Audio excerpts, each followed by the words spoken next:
दुनिया की सबसे ऊंची पर्वत चोटी कौन सी है? बड़ा आसान सा सवाल है। हर कोई जानता है कि दुनिया की सबसे ऊंची चोटी का नाम माउंट एवरेस्ट है। दरअसल ये उन बेसिक सवालों में से एक है जो हमें बचपन से ही रटाए जाते हैं। आप में से बहुत से लोग ये भी जानते होंगे कि माउंट एवरेस्ट का नाम एक अंग्रेज अधिकारी सर जॉर्ज एवरेस्ट के नाम पर रखा गया था। लेकिन जो आप में से बहुत से लोग नहीं जानते होंगे वो ये है कि जिन सर जॉर्ज एवरेस्ट के नाम पर माउंट एवरेस्ट का नाम रखा गया, उन्होंने न तो कभी माउंट एवरेस्ट की ऊंचाई मापी और न ही वे कभी अपने जीवन में माउंट एवरेस्ट के आसपास भी फटके। जी हां, बल्कि आपको और भी सुखद आश्चर्य होगा जब आप ये जानेंगे कि एवरेस्ट की ऊंचाई नापने वाला शख्स कोई ब्रिटिश नहीं बल्कि एक भारतीय गणितज्ञ था और इस भारतीय का नाम था राधानाथ सिकदर। क्या आपने ये नाम पहले कभी सुना है? शायद नहीं। हम में से बहुतों ने नहीं सुना होगा क्योंकि हम जो इतिहास पढ़ते हैं वो ज्यादातर वही है जो अंग्रेज या विदेशी इतिहासकार हमारे लिए छोड़ गए हैं। राधानाथ सिकदर भारत की उन अनेकों अल्पज्ञात महान विभूतियों में से एक है जिन्हें इतिहास में वह स्थान नहीं मिला जो मिलना चाहिए था। जहां तक जॉर्ज एवरेस्ट के माउंट एवरेस्ट से संबंध का प्रश्न है तो यह कहना गलत नहीं होगा कि उनके जीवन की सबसे बड़ी उपलब्धि यही थी कि उन्होंने राधानाथ सिकदर को खोज निकाला था। दरअसल 19वीं सदी की शुरुआत में अंग्रेजों ने भारत का मानचित्र तैयार करने के उद्देश्य से पूरे देश का एक त्रिकोणमितीय सर्वेक्षण का प्रोजेक्ट आरंभ किया था।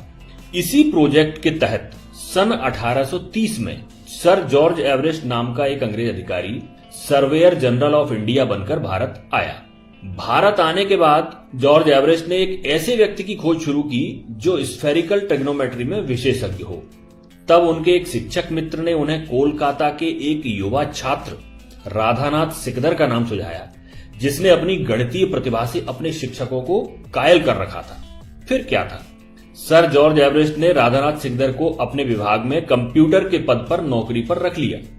उस समय आज की तरह कंप्यूटिंग का काम कंप्यूटर मशीनों से नहीं बल्कि इंसान कंप्यूटरों से कराया जाता था जो कागजों पर प्राप्त डेटा को कंप्यूट करते थे।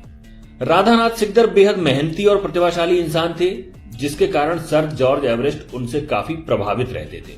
फिर आया साल 1843 जब जॉर्ज एवरेस्ट रिटायर हो गए और उनके स्थान पर नए सर्वेयर जनरल बने कर्नल एंड्रयू स्कॉट वॉ।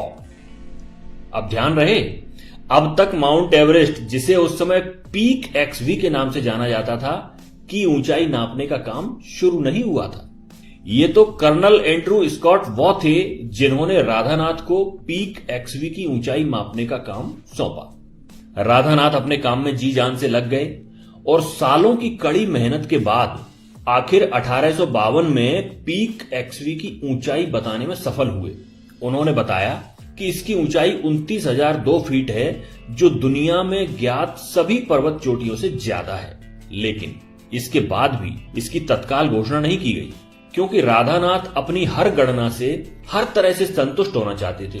सभी आंकड़े एक बार फिर से जांचे गए और आखिरकार 1856 में जब वे पूरी तरह संतुष्ट हो गए तब इस बात की आधिकारिक घोषणा की गई कि पीक एक्सवी ही दुनिया की सबसे ऊंची चोटी है। इससे पहले कंचनजंगा को दुनिया का सबसे ऊंचा पर्वत शिखर माना जाता था। खैर, अब बारी आई पीक एक्सवी का नाम रखने की। अगर भारत उस समय आजाद होता तो बहुत संभव था कि उसका नाम माउंट सिकदर या माउंट राधानाथ रखा गया होता। लेकिन उस समय तो हुकूमत अंग्रेजों की थी, तो कर्नल एंड्रयू स्कॉट वॉ ने उस चोटी के लिए नाम चुना माउंट एवरेस्ट। यह नाम उन्हीं सर जॉर्ज एवरेस्ट के नाम पर था जो कर्नल एंड्रयू स्कॉट वॉ के पूर्व भारत के सर्वेयर जनरल हुआ करते थे। तो इस तरह एक प्रतिभाशाली और परिश्रमी भारतीय गणितज्ञ जिसकी शोहरत पूरी दुनिया में होनी चाहिए थी, जो अपने काम के प्रति इतना समर्पित था कि उसने आजीवन विवाह नहीं किया, उसके योगदान को बड़ी आसानी से भुला दिया गया। लेकिन उस समय तो जो हुआ सो हुआ, शासन अंग्रेजों का था और हम ज्यादा कुछ कर नहीं सकते थे। परंतु दुख की बात तो यह है कि आज इतने सालों के बाद भी जब भारत आजाद हो चुका है, हम में से ज्यादातर भारतीय अपने ही देश के इस महान गणितज्ञ का नाम तक नहीं जानते हैं। क्या आपको नहीं लगता कि हमें अपने बच्चों को इतिहास के इन भूले बिसरे नायकों के बारे में बताना चाहिए? क्या यह अच्छा नहीं होगा कि हम जब भी किसी बच्चे को माउंट एवरेस्ट के बारे में बताएं तो उसे साथ ही साथ राधानाथ सिकदर के बारे में भी बताएं। अपने विचार कमेंट में जरूर बताइएगा। जल्दी हाजिर होते हैं आपके समक्ष एक नई जानकारी लेकर। ये वीडियो अगर पसंद आया हो तो इसे लाइक और शेयर करना मत भूलिए। धन्यवाद। जय हिंद, जय भारत।